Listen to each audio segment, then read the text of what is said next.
So we have business owners Can I here. interrupt you just a second? Yeah, sure.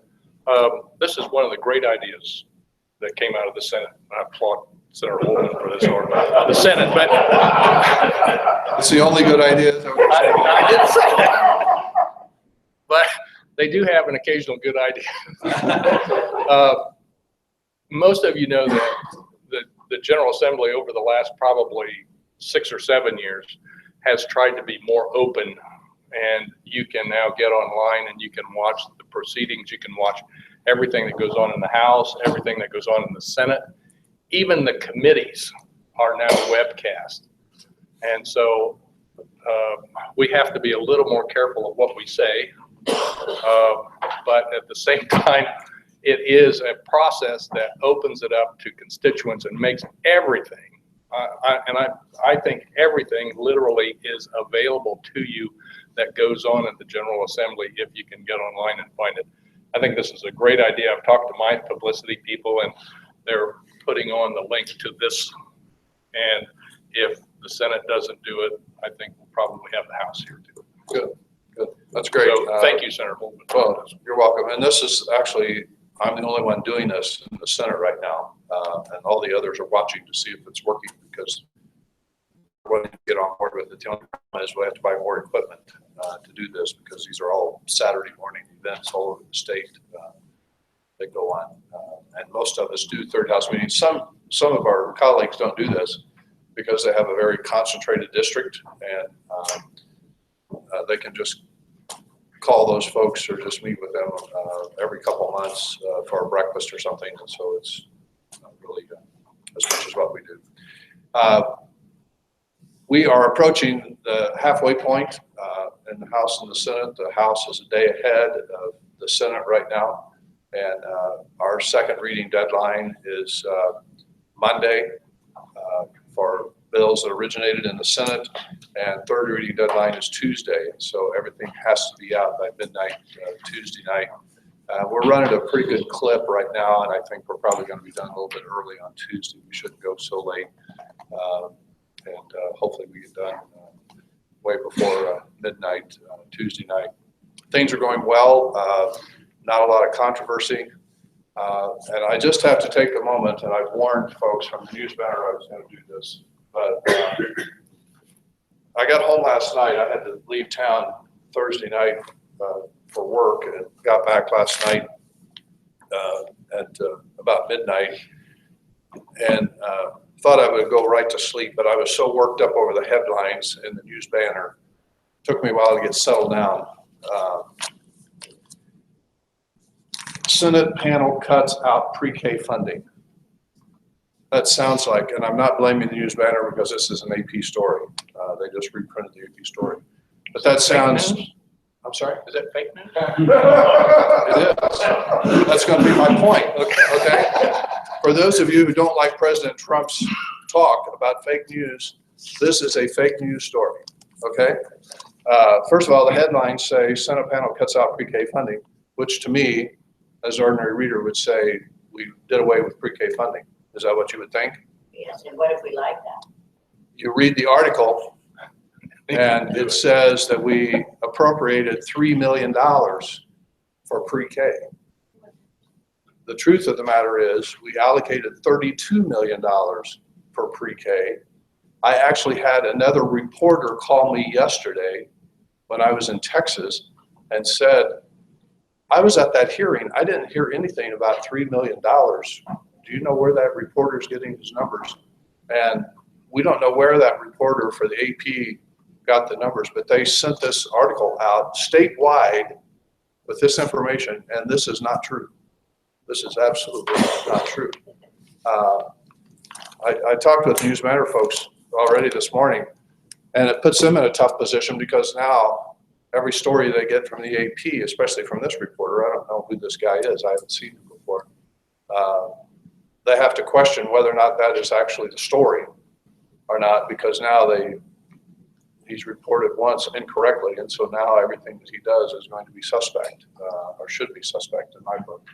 And so that's just a frustration you live with when you come home from the State House and you get back in the district and you see things like this that are published because I can guarantee you this is probably carried in dozens of newspapers all over the state of Indiana, and it's just incorrect information that the Associated Press put out on what happened with PK funding this week. But that's my rant, okay? But I don't blame local paper for that. They just trusted folks that they thought they could trust. So.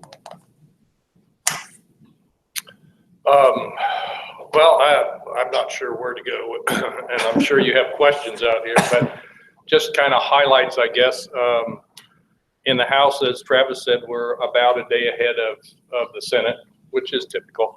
But we have passed our second reading deadline. We only have thirds left.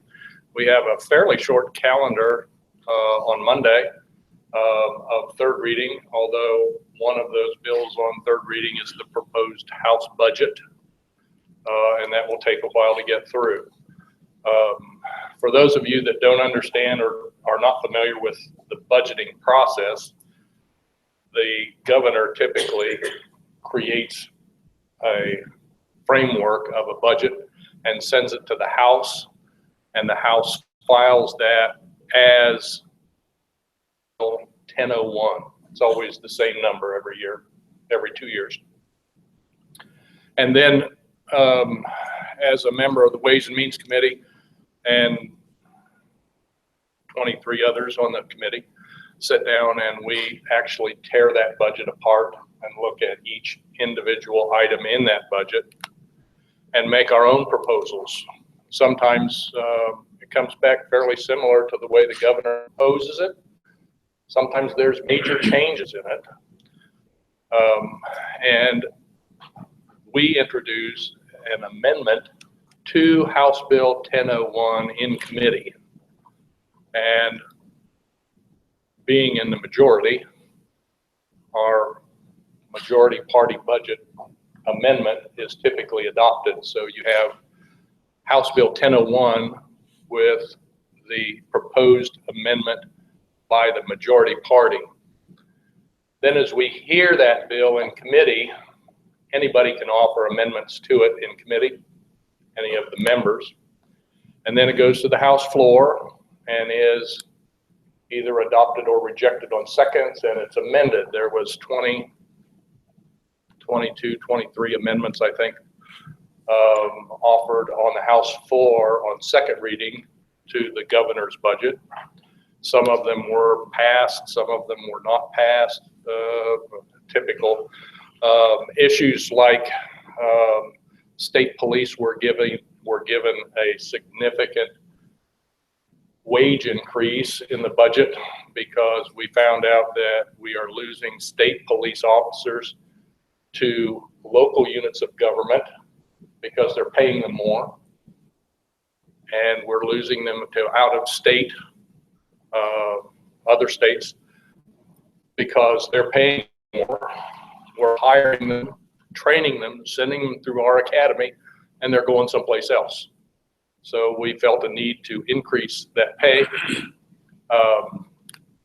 In the same bill, we heard from Department of Natural Resources, and the Commissioner of Department of Natural Resources said our conservation officers are fine.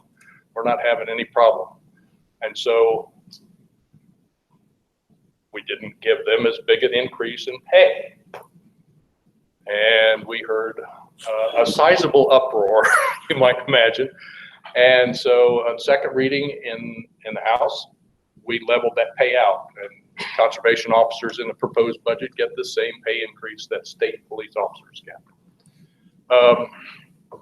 There's, I brought two handouts, and I know Travis brought at least one, or did you bring two? Just one? Okay. Yeah, we were. And one of them is on road funding. That's one of the major issues. Road funding and education are probably the two largest issues that are going through the General Assembly right now. I'll be glad to talk in detail about the road funding proposal. It has passed the House and is being sent to the Senate. There have been some changes in it from the original proposal. I think that when you when you look at the details of the proposal, I think you will not be unhappy with it. We are trying to raise about $1.2 billion per year for the next 20 years, in addition to what we're funding roads today. And as you might well guess, somebody has to pay. And as proposed, the proposal is to increase basically a user fee so that people that use the highways, use the bridges, will pay more. And I'll be glad to go through that if you have questions and all. I think it's pretty explanatory on the handouts that I have. And I don't know, I'm ready for questions. Sure. Well, let me just mention a little bit about the pre-K program. It's been somewhat controversial because we were able to get language in that Governor Pence wanted 2 years ago to set up a pre-K program. And keep in mind that this is not a universal pre-K program. It's not like Florida or Georgia's program where pre-K is available to every 4-year-old in the state. This program is not designed that way. This program is designed only for the poorest families in the state. Those are the 127% of the poverty level or lower. For a family of 4, that's right at about $31,000 for a family income, which is not much money for a family of 4 to raise, mom and dad to raise 2 kids or mom with 3 kids. It basically, what the Senate has passed would fund the longitudinal study that we have where we're providing pre-K for about 1,600 kids statewide in 5 counties at $10 million in the budget. There would be an additional $5 million to expand that program for the same level of income for kids, but it would be a statewide program. We would not pick winners and losers of which counties could participate. Any county, any community, any program that thinks they can meet the standard and do meet the standard that we require with what's called level 3 and level 4 pass quality standards, they would be eligible to get in the program. And then they also have to have a 10% match of private funding from the community to set up the program. And then we have language that says 10% of the $10 million and the $5 million can be used to help providers get to a level 3 in the past quality scheme so that they can actually pick up that program. Right now, Wells County does not have any level 3 or level 4 provider. So there's funding there to help them get to a level 3. Plus, there's $1 million for an experimental program that the state of Utah has adopted. And there's a pilot project down in New Albany, Indiana. Ball State has done research on the program. There's been research done in Florida, research done in Idaho on this home-based program where the child and the family is given a computer and they basically check in with that family on a weekly basis.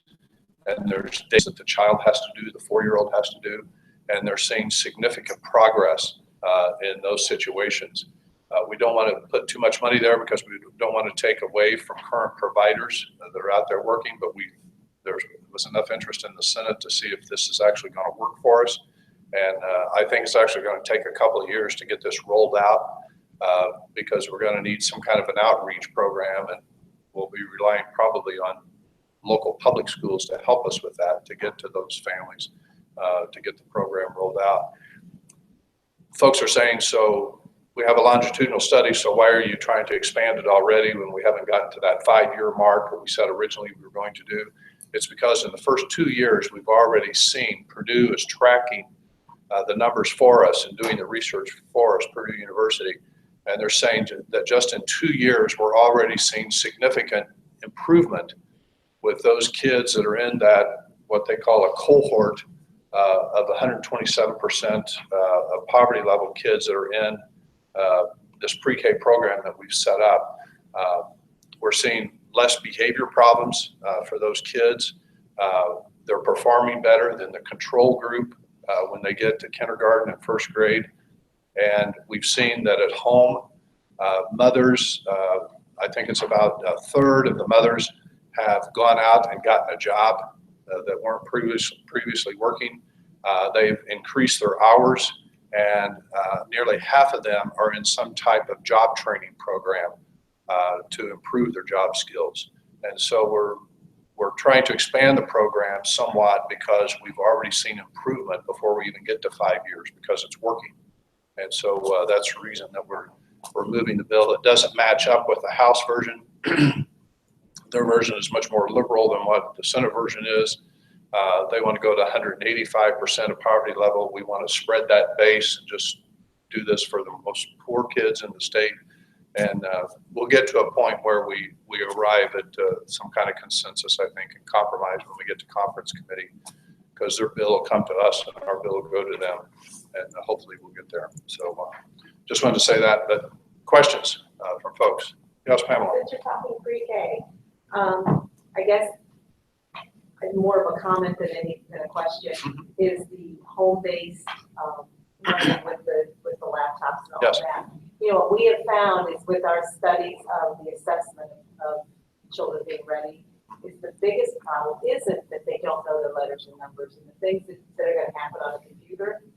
Is the behavioral issues if they're not actually in a classroom. Executive So skills. having them in a classroom is so much more valuable than just home. Yeah, those are called what they call executive skills. There are assignments on a weekly basis that the parent has to do with the child, and they're saying that it's working. We're just going to give it a try and see, because it's a much more economical approach to this. A child without a computer is $2,000 a year to set the program up. If they have a computer, it's just $1,000. And they also provide, we would also provide the internet service for them too, the Wi-Fi for them to do it for areas of the state that have no access to Wi-Fi. In Utah, they're actually using satellite link to get that family hooked up, because in Utah, it's much more diverse than Indiana. But it's working there, and we're going to see if we can make it a stab at it.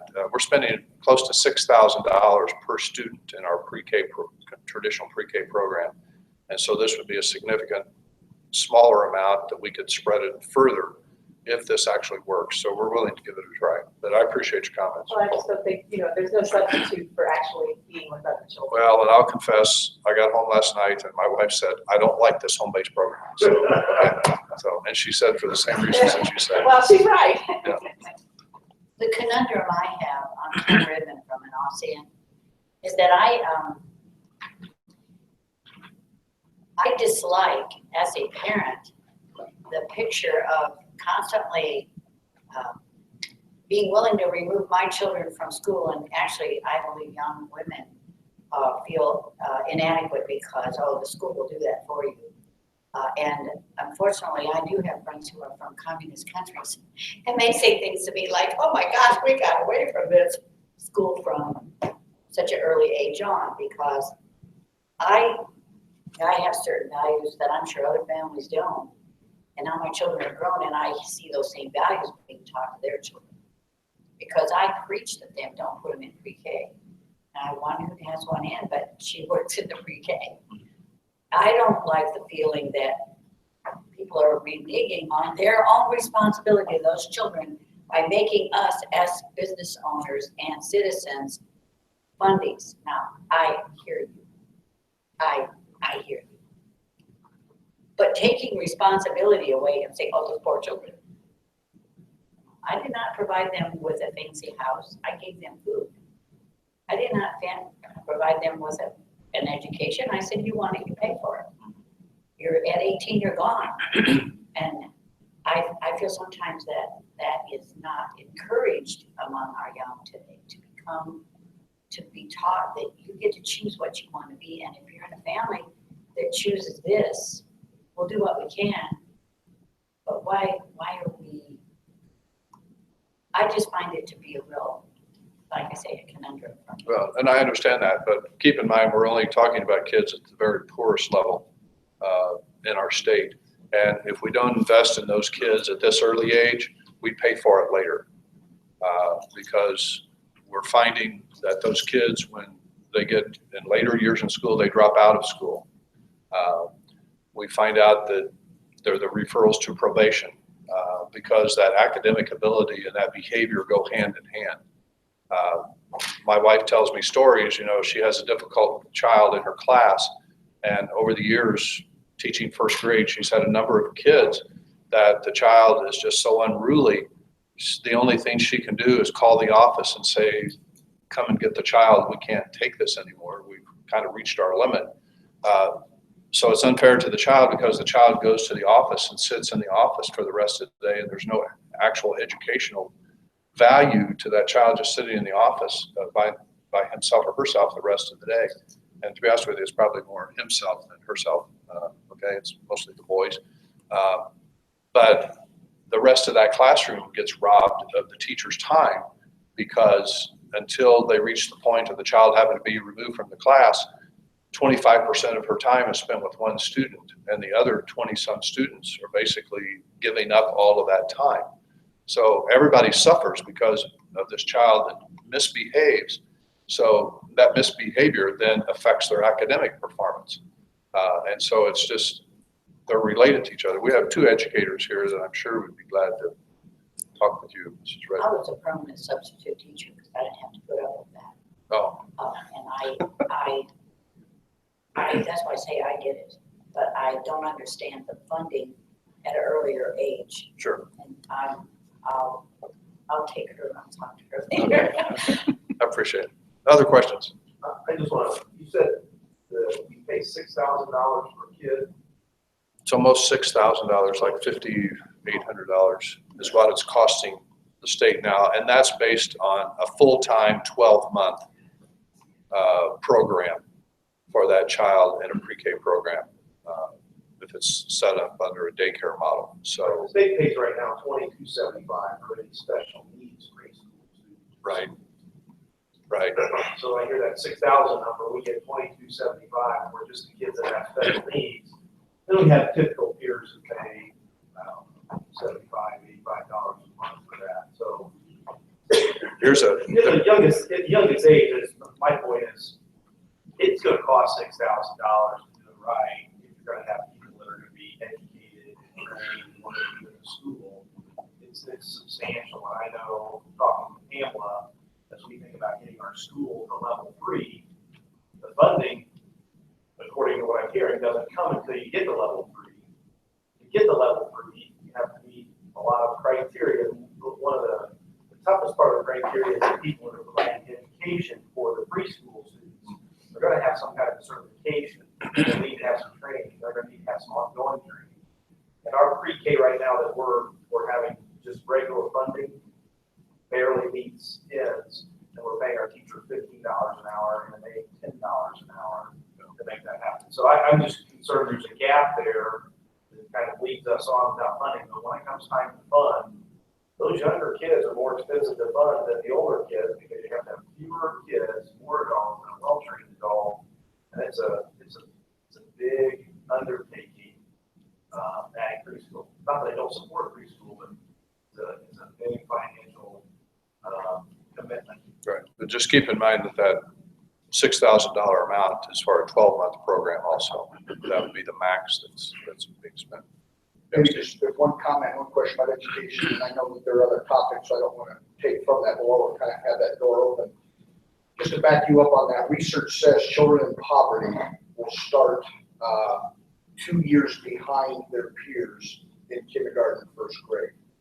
So I think pre-K, especially when you're focusing on the children in poverty, can be a big benefit for that, especially when it's targeting children in poverty. So I think that would be beneficial because when you start 2 years behind, it's very difficult to get caught up. And those are the students we see in high school then who do want to drop out most of the time. So I'm glad we're addressing that. I'm also glad to see that's not tied to the vouchers, you know, getting in that pathway. So I think the Senate side has That's correct. connected that. So The House system. thank you for that. I guess a comment and then also kind of tied to a question. 2 years ago, I think it was Senate Bill 500, we had the deregulation bill, 200 some pages deregulating, giving local control back to schools, and much appreciated. In talking with my fellow educators all across the state of Indiana, we get this feel, and it was even an Educational Insight February issue, getting this feel that's coming back to more micromanaging because there aren't any controversy. Even when there aren't any big controversial bills, that's when we go in for the little stuff. For example, just so everybody knows, there are bills right now that require schools to provide instruction in child abuse, child sex abuse, mental health, wellness, ethical and racial studies, Indiana history, new staff training requirements, mandatory policies, child abuse, neglect, child suicide awareness, substance use. These are all bills adding to. Now, these are all good things, don't get me wrong. And cursive. And cursive, thank you. So these are all good, don't get me wrong, but you're adding back to all the things that we did. And then throw on top of that, I think Senator Cruz, and this is where now the questions I need help with this. There are two bills out there, Senate Bill 29 and 337, where now it is going to be mandatory that we offer Indiana history and ethnic and racial studies course. Offer, it's mandatory. Okay, again, great studies, we need those. But just take, for example, very quickly, a school at Bluffton, we offer 0 electives in social studies because we had to cut back.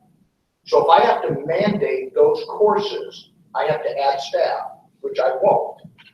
Probably means I'm going to let another teacher go in fine arts, possibly, and hire social studies because it's mandatory that I offer Indiana history and ethnic studies, which again sounds great on paper, already passed out of Senate. Overwhelmingly, now it's to the House. It can be very easily resolved as may instead of shall. Or if you don't have room in your curriculum, incorporate it with the U.S. history, which are a lot of similarities with Indiana history. Those types of things will help us instead of, again, micromanaging into, since there's no controversial bills, we're going to add all these little things all over the place that add up. So we need your help with that. And the last one with that too is House Bill 1130 that will be coming over to the Senate. It's a journalism bill by Representative Claire. Again, it takes on Hazelwood where it says, principals, you no longer have the authority over student journals, newspaper yearbook. Makes principals very nervous that basically we will be told hands off and students have the authority to decrypt what they want. Now that's an overly gross summary of that, but that's how we feel it's going to come down. So those kinds of little issues that don't make the paper are going to give schools, I think, a lot of challenges in areas that we want to focus on what's truly important. You need to contact Representative Claire anytime because his wife is from Bluffton. So There you go. she's. I didn't know that. Yes. I didn't know that either. Jean and Jean McCord. Their daughter is married to Representative Claire from New Albany, Indiana. And I know it's a national trend. I know other state legislators are adopting similar to 1130. Well, I think if you, and I'm serious about this, we haven't talked about Indiana history yet, but if you talk to legislators across the state and said, do you think Indiana history should be taught in the public school system? I would venture to say that 99 out of 99 would say, yes, it should be taught. Absolutely. And so consequently, you have bills that come through. You might get 97 out of 99 that think cursive writing should be taught in the public schools. But that's where we run into. And it's hard to vote against when bills come through that say Indiana history must be taught in the public school system. Are you going to vote against that Right. as a legislator? I mean, it's very difficult. And I understand where you're coming from as well. And just for the record, I have voted against the cursive writing bill every year that's been introduced because we have an elected school board that should be making that decision, not the legislature. So. Real quick, Mike, back on something Steve said. House Bill 1591, which I believe was similar, is the education, the option, the accounts program, which ties in with vouchers. Is that something that's still alive in the House? I know the Senate has one for special needs. And I have trouble Oh, that's associating numbers of bills with the subject matter. And are you talking about the bill that reduced the number of silos of money? Or the special needs Or account. basically it's Special an needs, account program it's like a where 529 kind of. access, yeah, similar to 529. I don't recall that moving. Okay. Now, I could go back and look, but it was not one of the issues on my radar screen. What was the bill number? 1591. Other questions? Got you come all the way over here. I made a special handout for road funding and nobody says anything. Well,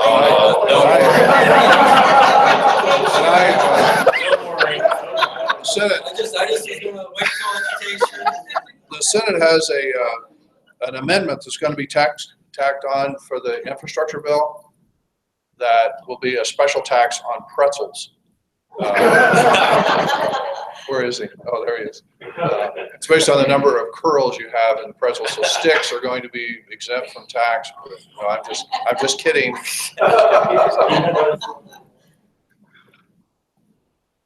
Road funding. Okay, well, I don't know where to begin, but I'll start somewhere, I guess. So, you were just comparing the other states when it came to the state enforcement salaries and how important that is.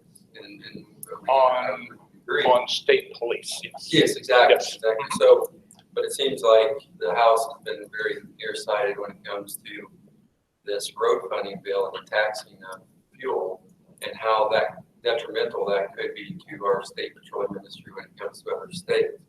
Ohio has a 15-cent lower tax on gas, Kentucky 17 cents, Illinois 12 cents. Illinois is always considered the neighbor that's great to do business beside because they usually always have high taxes. And then in diesel becomes far worse. 40 cents a gallon will be our pump price will be higher than theirs. Kentucky and Illinois when it comes to diesel. 34 cents in Ohio, 25 cents in Michigan. So two things. One, the gas tax always 14% went to roads. Now I've heard that that's been changed. But I'm sorry, run that by me. On gasoline sales tax, 14% historically has went to roads. Now, first of all, there is fuel tax on Yeah. gasoline, I know, excise tax. 18 cents. Yep. Per gallon. Yeah. And then there is sales tax Yeah. on gasoline. And when you buy gasoline at the pump, they back the 18 cents out and put the 7 cents of sales tax on the cost of the gasoline itself, then add back in the 18 cents. So when you buy gasoline at the pump, it includes 7 cents in sales tax as well as the 18 cents per gallon. Yeah. Okay. I know that. And so historically, the sales tax portion, 14% of that went towards roads, is what we've been told. 1 cent in the past, 1 cent of the 7 cents in sales tax went to roads. That would be the 14%. Okay. So, and that's been changed. That's been changed. I think Yes. last year we put another 1.5 cents of that, and it's being phased in, I believe. I heard it's going to be phased in so that it's 100%. So, Right. well, let me finish. So we will have 2.5 cents of that, 7 cents going to roads. In the House budget proposal is to shift the total of the 7 cents all at once to fuel tax or to roads. Yeah, it's in the new Now- HB 1002. So, I'm sorry, it's in the road funding bill, yes. Each cent that we shift in of sales tax into road funding amounts to roughly, and I say this because it depends on the price of fuel, but it amounts to roughly $75 million. So you can see that shifting, we've shifted another cent and a half, so that's 2.5 cents. So we're going to shift 4.5 cents more in that bill. It's not done yet, certainly, but in that bill, the proposal is to shift 4.5 cents more into road funding, which comes from the general fund, which is over $300 million. 4.5 cents times 75 million, which leaves a huge hole in the general fund. But you have a $2 billion surplus. One time. I understand that. Okay, yes, But you are correct. And I will tell you that in order to keep a AAA bond rating and save you money on any bonds that are issued by school corporations, by municipalities, by anybody else in the state of Indiana, we are required to keep about 11% surplus to maintain that AAA bond rating, which is about the $2 billion. So if we spend the $2 billion, and $2 billion will operate state government for about 40 days, we can spend it, and you lose your bond rating, your rates go up, your taxes go up, everything. Okay. go ahead. Since I don't really understand this, what is an excise tax? Where does that go? And is that a federal excise tax? And what is the 10 cents that you're going to add on? What is that going to be called? And where is that going to go? The proposal in excise tax, right now we have 18 cents per gallon. That goes to the state. That's state, and that's for road funding, yes. Federal is 60. I guess the reason I came was And the because I live proposal in, is another 10 cents on top of that 18 cents, which would make it 28 cents. okay, I live in Ossian, and I didn't even care about this until you fixed the road between Ossian and the county line. And I even called INDOT and said, what in the world was this? We're using a new experimental, less expensive, whatever. It's a horrible road. And then I started listening, and I'm thinking, how I feel as a person who's not with all the papers is, we are not using the road funds to fund roads. And what does it matter of anything if you can't get here from there? And I don't even mind if I get some raises. I want to know it's going for what I thought it was going for.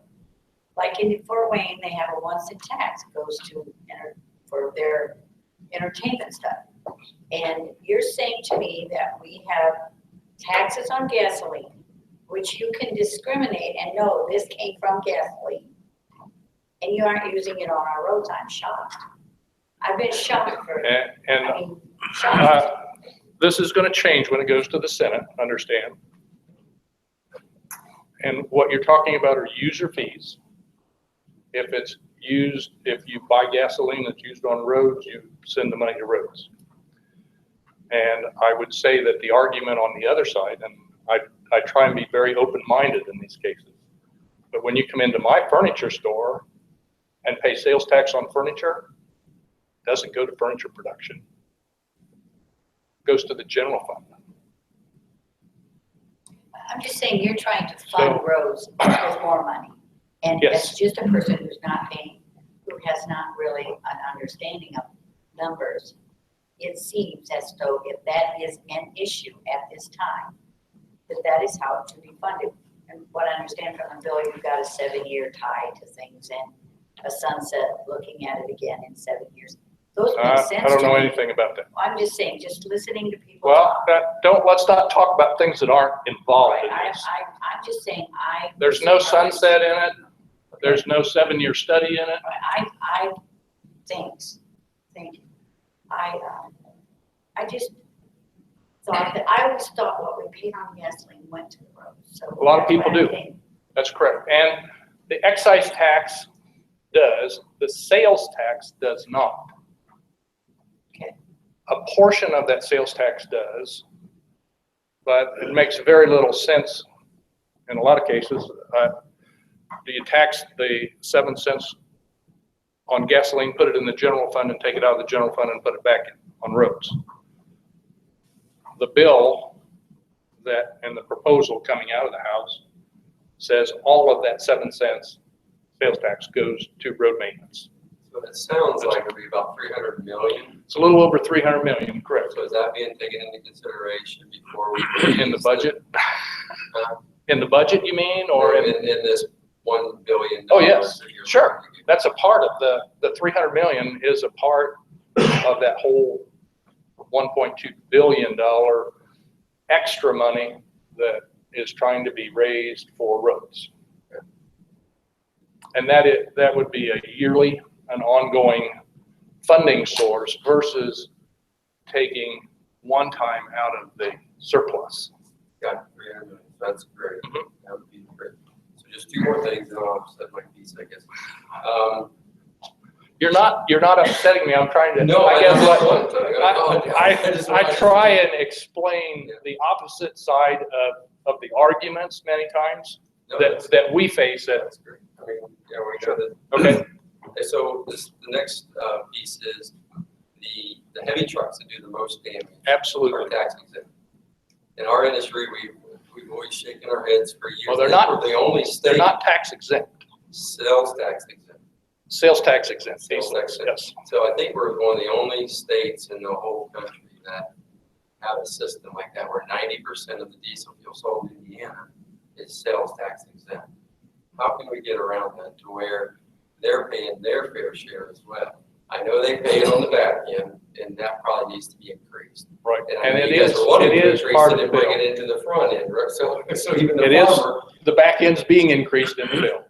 Exactly. But then it's also being brought to the front end, so it's being charged right at the pump, as we understand. Correct. So even everybody that's not a heavy carrier, a farmer, anybody in here who has a diesel vehicle, would also have to pay all that and then get Yeah, refund. Correct.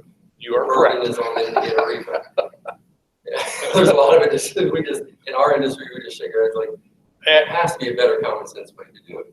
Well, part of that was put in, and I can only tell you kind of the logic behind it. Part of that was put in to bring the truckers on board I know, they're with obvious, the so- increase in the diesel tax.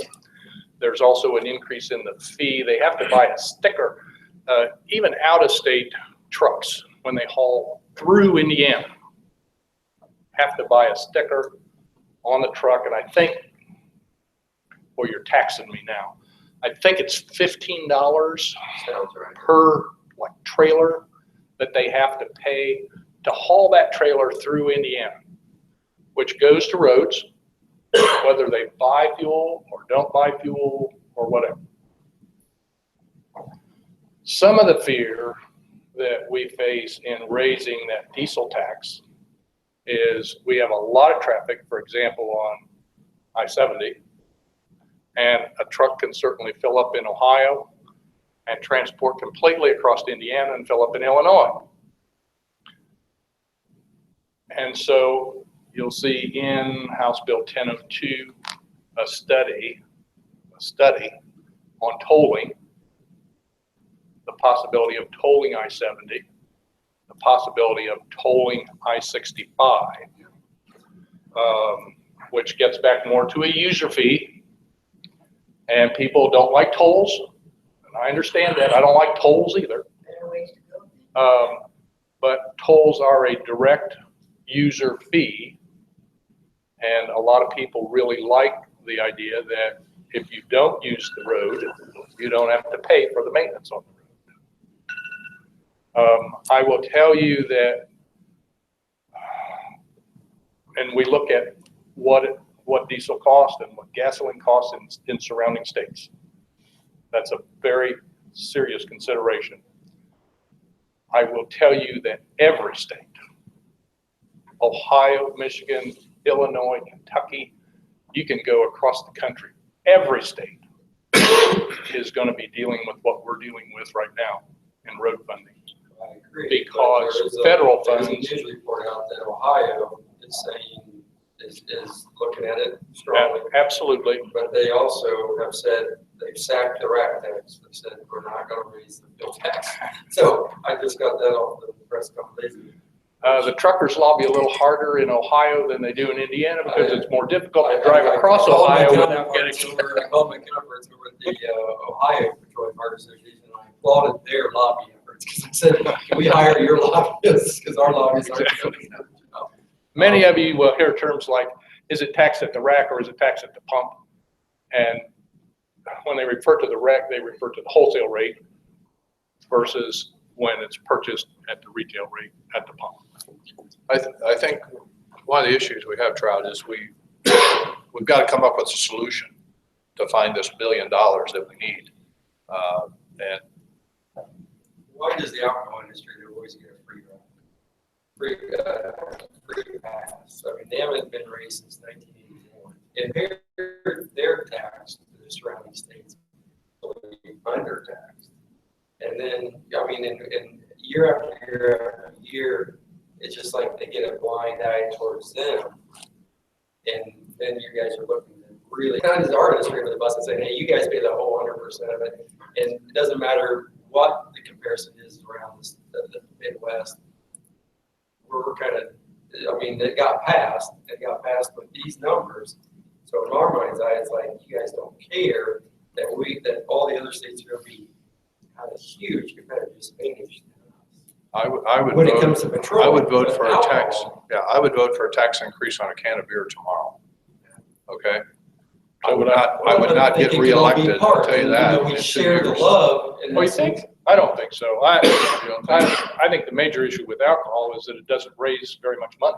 Well, it can at least get us there. So, I mean, We can put- the argument that, well, it doesn't get us there, so let's not even touch it. I don't like that. And the other issue is exactly what you're talking about. I like to see the money go where we think it goes. So if you tax beer, are you gonna put it on roads? Okay. All right, I'm just asking. The roads is the biggest problem. Well, and the other issue are cigarettes. Exactly. You know, I understand that.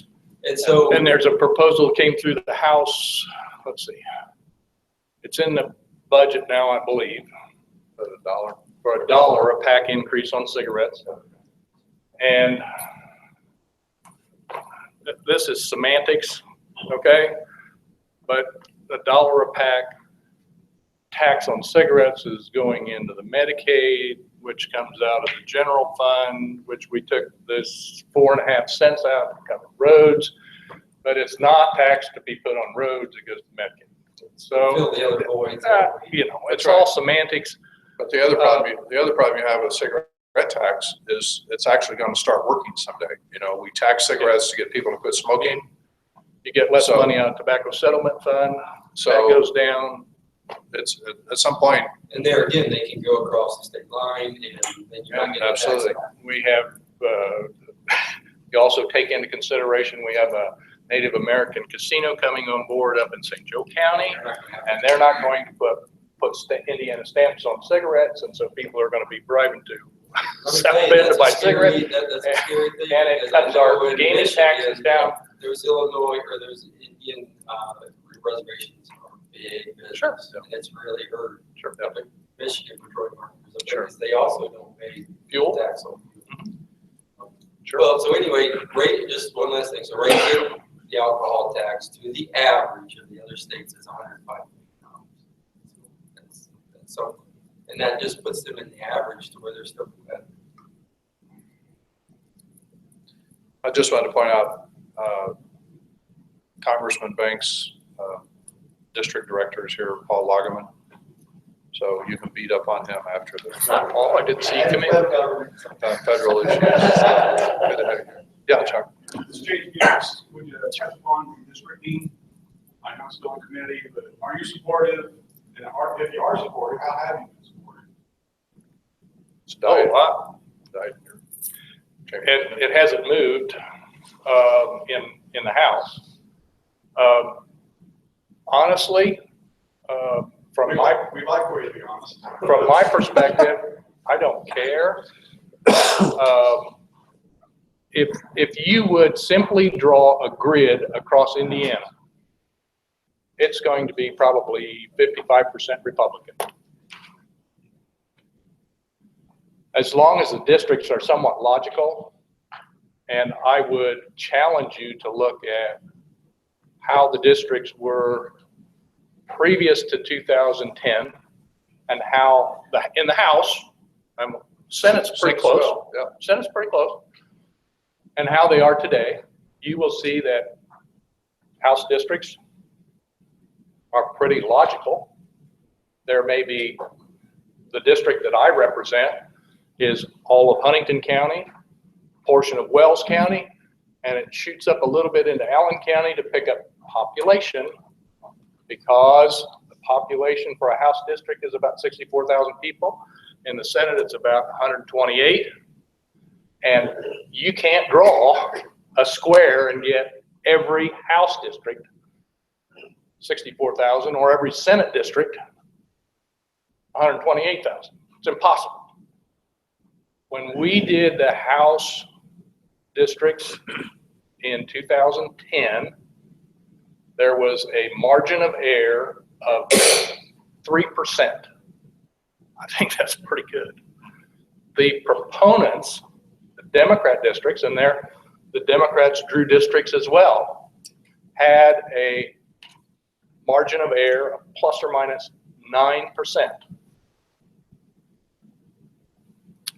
I guess I don't care, because I think that the districts are very well drawn today. And I'm not sure how you can complain about a House district or a Senate district that is logically drawn. You're going to hear it, that they're gerrymandered. I can tell you, if you looked at the House district in Lafayette, previous to 2010, it went like this. And when you started in Lafayette and drove east, you were in the district, out of the district, in the district, out of the district, in the district. It was the goofiest thing you ever saw. And that has been fixed, in my opinion. Is it better? I don't know. I don't consider it a major issue in the General Assembly, because I think today's districts are very well drawn. If you, I think in a lot of cases, it's not how the boundaries are drawn per se, but who's actually choosing the boundaries. And, you know, the piece that goes up to a void area, you know, that could be changed going more southern area also. So. if it, First of all, I don't have a Boyd. I go up into Waynedale. I go up into Waynedale, Foster Park Township. And actually, if you talk about gerrymandering, there were probably more Democrats in that district drawn into the district that I represent than Republicans. It was simply a matter of drawing more population, and the Boyd area, Chris Judy's, was squared off. Actually, the district that Jeff had here in Wells County, well, it wasn't done away with, but it was the 83rd? No, 33rd. Anyway, they moved the number up to Noble County. Yeah, you have to understand. It's not an easy process, I can tell you that. The Constitution of Indiana says that the legislature is responsible for drawing those maps and doing the districting that goes on. And that's done every 10 years. We get the census is done when the U.S. certifies the census to us, Census Bureau, they send us the information. Then we are required to redistrict based upon what changes have taken place in that last 10 years. So that's going to be coming up in 2020, just in 4 years. 3 years, we're going to be looking at redistricting again. There is a move, if you don't know, to take it out of the legislature's hands and give it to a commission that would be a bipartisan commission, which the commission would all be appointed by politicians. So it's not going to be a bipartisan commission, okay? First of all, they're all going to have some lean to a party. They're going to make a decision And then they, you know, all things being equal, they would say this is how the maps are going to be drawn for the next 10 years in Indiana. If you do that, you've got to change the Indiana Constitution, because legislators have the responsibility for setting those boundaries. If you take a look at those maps, we are required to have equal number of people, citizens in Indiana, in each of our districts statewide. So 50 districts in the Senate, on the Senate side, have to have the same number of people in that district the day that you push the button and make that decision. When we did that back in 2011, when we redistricted, the day that we voted on it in the Senate, we were within 2 people of having exactly the same number of people in each district on the day that we voted for it. Now, people could move the next day, but you're going to be within a hair of having the same number of people in that district. And Dan would tell you the same thing, because it has become so technical and so easy in the same sense to get an equal number of people in each of those districts.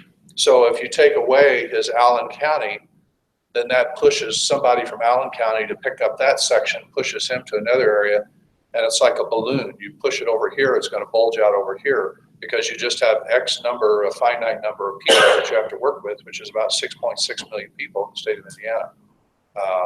But there is software that's available, and I was absolutely fascinated with it, because I was called to go take a look at this redistricting map for my district, and it was on a wall bigger than this screen here of my district, and they could click the mouse on a precinct. Keep in mind, just in Wells County, there were 22 precincts. They could click on that precinct to move it to Senator Long's district, and it would automatically give you the total number of voters, Republican and Democrat, in that district. It could change it by just a click of the mouse on an individual precinct, because it knew those exact numbers of how those people lined up within that precinct. So there's a lot of science that goes into that. But Dan is right. If you take a look at the maps from the previous 10 years to the current 10-year period, you can't find a more squared off, logical districting that's been done in the state of Indiana, probably in the history of the state of Indiana. It's kind of remarkable if you do that. You can get online, get onto the legislature's website and see the district lines, and they look very logical when you take a look at it. And it won't be the same come 2020. I can tell you that in 2010, when we took a look at those maps, Kathy Richardson, who represents in the House, represents Noblesville area. When those maps were drawn in 2000, she represented 62,000 people. When the maps were drawn in 2010-11, that same district had 119,000 people living in it. Something had to give. And so you push it down to 64, 68,000 people, and something else has to give over here. And it's not an easy process, but the programming that was used in the House and the Senate, both, and congressional district, by the way, are pretty impressive when you see them. Thank you. Sure. 710,000. So, okay. Delaware. Representative Leonard and I corresponded. As you know, I might be a little more interested in the assessment of the property around. As I was talking to Travis earlier, a few years ago, we spent millions of dollars to get a Supreme Court decision that says fair market value of use. Now there's a myriad of bills going through saying we're going to do away with trending. If it goes up 3%, it can't go up more than, I would just ask that somebody try to get a little reason built into some of those bills and You know, you've got tax reps that sit on your committee, passing bills saying, defining what fair market value is so that he can make money when he goes out there to represent a corporation. So I'm asking, I don't know who you're speaking of, but to my knowledge, there you want is. me to say it? Sure. Representative Milo Smith Okay. is a tax rep, He does. I know he does tax work. Sure. and one of his bills says that fair market value and use shall be cost. I don't think that got any kind of a Well, serious hearing. But the thing of it is, what I'm getting at, there's several of those floating around. Travis and I talked about Senator Ackerman's bill on the other side. So I'm just asking, you know, think about that. Yesterday, the Supremes took the Coles versus Hamilton County case. So we're going to get another definition of fair market value of use. Probably as it pertains to big boxes. So, Well, the big box stores, as you know, have been an issue. yeah, And we're trying to work through that. We're doing better, you have to admit. my real question here is your bill 1311 that I've corresponded Yes. with you. Okay. You want to take the floor of personal property down to 20%. That cuts $130 million out of local revenue. Well, now, And okay, go ahead. as I have said to you before, 130 million here, 130 million there. Pretty soon we're going to talk about real money. And you offer no replacement. So I guess, which service do we cut out? Do we let Monty go home early? You know, do we cut fire protection? We don't want to cut roads because that'll get trout upset, you know. But, I'm on good roads. but you see my, Okay, my I frustration. understand completely what you're saying. I would argue that that was a phase-in over 10 years. Understand? And if you phase it in over 10 years, the revenue is completely flat. That's the reason I did it. Was so you don't, it's not less revenue, it's the same revenue. So, Like the inheritance tax that was being phased out, and then next year you came back and said, we'll stop it 4 months ago. it's not what the bill says. Well, it did, the original inheritance tax repeal said phase out. And there were about, yes. Somebody got tired and said, let's cut it. And if you're for more taxes, I'm sorry, but I'm for less taxes. I'm for local Okay. services. And I understand that, and the revenue is flat for locals. If you phase it out over 10 years. Oh, I'm just looking at. Is it, in your mind, is it fair to say a piece of equipment that's 50 years old should still be taxed at 30%? If you're making as much money on it as it did 20 years ago. You're already taxing the income. That's why with tax business, personal property, you're making money off that. Regular property is depreciable total, and depreciated out. But we don't assess it that way. We assess it based on the income that they receive Okay. off of it. Rick, I'm just saying that if you phase it in over 10 years, it's flat. I think it's fair. We've been at 30% since I can remember. If that's an objection to you, I didn't hear anything from you when we took the $20,000 business personal property and exempted all of those people. We're listening to them. I don't recall getting anything from you, but there is a constant effort on the part of Republicans, I think, to reduce taxes, not only on, well, everywhere. Gas taxes are a little bit different, I think, because we're talking about huge dollars here. And I think we're trying to soften the blow there as much as we can. But on the overall thing, I think that's the effort or the push. And my concern is voice of reason. A few years ago, we cut excise taxes at the Bureau of Motor Vehicles man, we were happy because we were paying half as much this year as we did last year. Now, we're adding amounts for registration fees. because maybe we cut too much back then. Let's think this thing through. That's all I'm asking, Dan. And Well, I don't know as I have a crystal ball. And I think that if you talk to people that hire people, that operate businesses, that are employers, they will tell you that the 30% floor, we've hassled about the 30% floor on business personal property ever since I've been in the General Assembly. And this was an effort to phase it down from a 30% floor to a 20% floor and not hurt locals because the total revenue is flat. If I did it over 20 years, you'd actually gain revenue. How many people in this room have any idea what these two guys are talking about? So, Okay. very technical. sorry. No, you're okay. Rick, how much time? I thought we were going to live. No.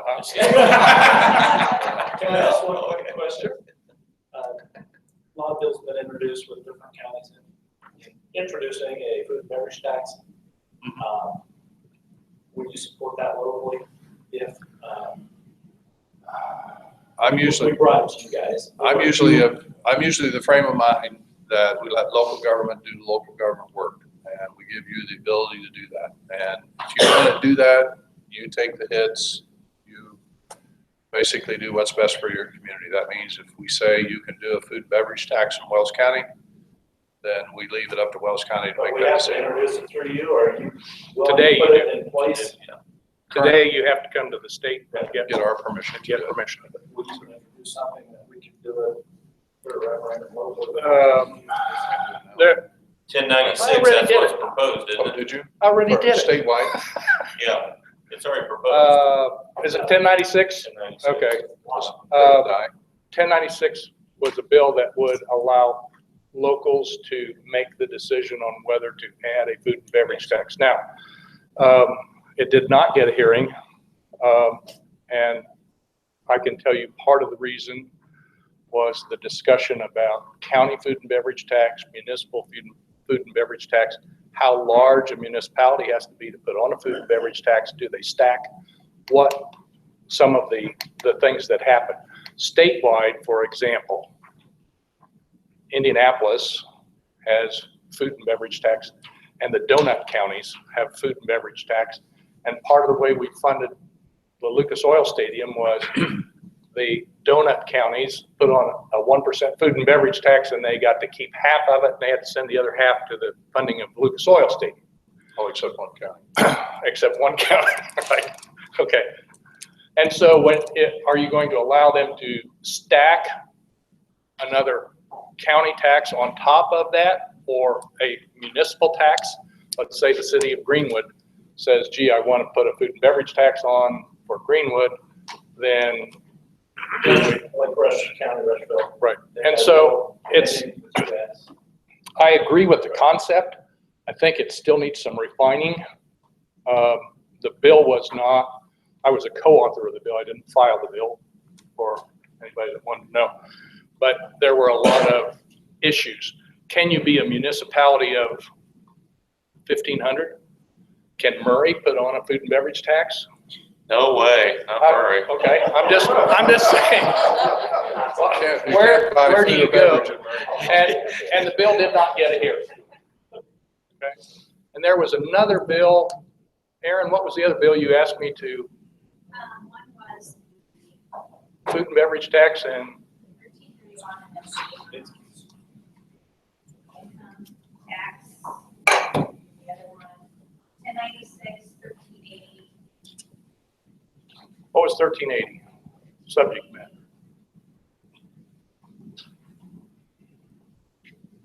Local option income taxes. About the shifting of, is that the one where the shifting of the income of, like, Wells County was getting cut out so many dollars and Allen That County was was filed picking it up. That was filed by Representative Kirkall, and it is in essence what is referred to in the House as a commuter tax, where if you live in Wells County, work in Allen County, the income tax is collected in Allen County, but returned to Wells County. And there was an effort to keep that in Allen County. And the argument there is that a person from Wells County goes and uses the roads to get to Allen County to work, and there's so many expenses incurred in Allen County by that individual that goes there. The argument on the other side of the issue is, let's say you have a car coming through Bluffton, Indiana, and it catches on fire, and the fire department goes out and puts the fire out. They didn't pay any taxes. Do they deserve that service? And so it's referred to in the House, I don't know about the Senate, but we refer to it as a commuter tax. And it has not gotten much traction over the last couple of years. It has been introduced year after year after year in the House. The good news is there's no bill to toll State Road 1. Okay. So, cool. Or the bridge. At least in Wells County. At least in Wells County. Yeah. Yeah. So, thank you all. Thank you. Went over a little bit. But we do have one announcement for the chamber. We have got a chamber day at the State House on March the 14th. That's a Tuesday. And if you would like to go to that, which would be very educational, see Aaron or call in the chamber here, and we can kind of give you the details. That didn't get put on the table, right? Did it? Oh, there are copies on the table. So that's a good, interesting day, and we can get to visit these guys a little bit more that day if we go. So thank you everybody for coming, and see you next time. Thank you, sir. Appreciate it. I appreciate it.